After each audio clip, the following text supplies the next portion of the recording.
आमे आज आसचु लक्ष्मी पूजा बुलवाकू ओडिया पर्व लक्ष्मी पूजा हूँ गोटे बहुत बड़ पूजा आम मैंने आसचु हल्दीपदा मार्केट। तो सेठारे होता लक्ष्मी पूजा 2 दिन काल पूर्व लक्ष्मी पूजा बीती जाइए। आज हूँ कौन स्टेज प्रोग्राम एका होता। तो आम आसचु बुलवाई बहुत सुंदर भाव में सजासजी भी देखिपे बहुत सुंदर बहुत सारा लाइट भी आई। एक्चुअली आम आसचु 7टा बेले संध्या बेले कहवा गले तो टिके टिके थंडा लगुला कि संध्या बेले एत भिड़ भी नाला।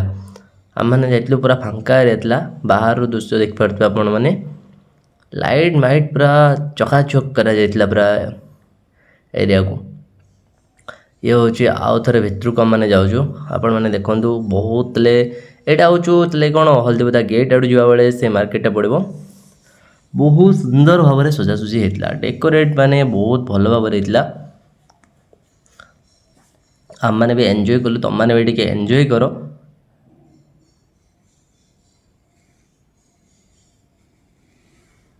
देखिपे डेकोरेट को भाया खाली है डेकोरेटा देखिपे आपण मैंने बहुत सुंदर भाव में सजाइला किंतु गाइज बाकी लोक बाक भिड़ नाला। जदि आम 9टा खंड टाइम जाता लोक बाक भिड़ था संध्या बेल टाइम एत भी भिड़ नाला अल्प स्वल्प लोक थे कि आम मैंने बहुत सारा एंजॉय कलु सेठारे।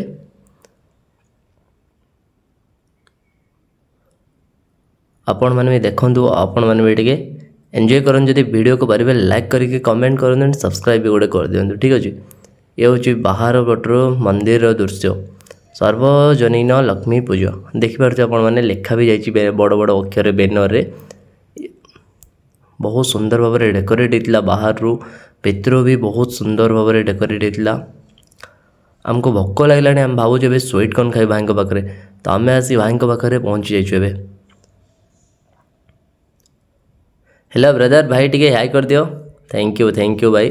तो आम भाई तेल आमर 3 जन आम जाइलु तेल आमर 2टा बड़ भाई जाइए मुझे जाइली आम मैंने बहुत सारा एंजॉय कलु खूब मजा मस्ती कलु। आम मैंने प्रथमे स्वीट कॉर्न खाइलु से भाई पाखे कहीं सब लोग कहते कि भाई स्वीट कॉर्न भल दौरान मशरूम बहुत भल दौरान मशरूम पकोड़ा तापर कौन कोई पनीर पकोड़ा बहुत भल दौले। तो आम मैंने आगे प्रथमे आम मैंने स्वीट कॉर्न खाइलु बहुत भल होता। गाइस खाइले पाटरू भी छाड़ नाला बहुत सुंदर भाव में बहुत लंका भी दिखाई लंकार मजा बहुत थिला। लंकार लोक कहते लंका राग हुए कि जो मैंने गुटका मुटका खाती सीना राग हुए कि लंकार मजा समस्ते पाइपर लंका आउ पुदीनार टेस्ट किंतु बहुत बढ़िया थिला। आम प्रथमे स्वीट कॉर्न खाइलु तापर किस समय पर आम छतु आउ पनीर पकोड़ा कहुए बोधे भाई ये पनीर पकोड़ा कहुए बोधे हाँ यही मालटा। तो आम मैंने ये मालटा को भी तापर आम मैंने खाइलु एवं आम माल रेडी होगा को लगी आम पकोड़ा छतु एंड पनीर मझुर था शिमला लंका एवं आम माल पूरा रेडी हो सारी आम मैंने प्रथम बैट नहीं सारचु बहुत टेस्ट भी थिला देखिपे गाइज गोटा 50 टଙ୍କା का थिला बहुत सुंदर होता गाइज बहुत सुंदर होता गाइज। तापर आम खाइलु भाई पाखु छतु चिल्ली तेल खाइबा गले नहीं छतु चिल्ली नुह सॉरी छतु पकोड़ा आम मैंने खाइलु पुणी बहुत बढ़िया लगता। तो से आम आ गए प्लेट भी ऑर्डर कलु आम भाई देखिपे आम 3 जन आम जाइलु मार्केट बुलवाक आम बहुत सारा एंजॉय कलु।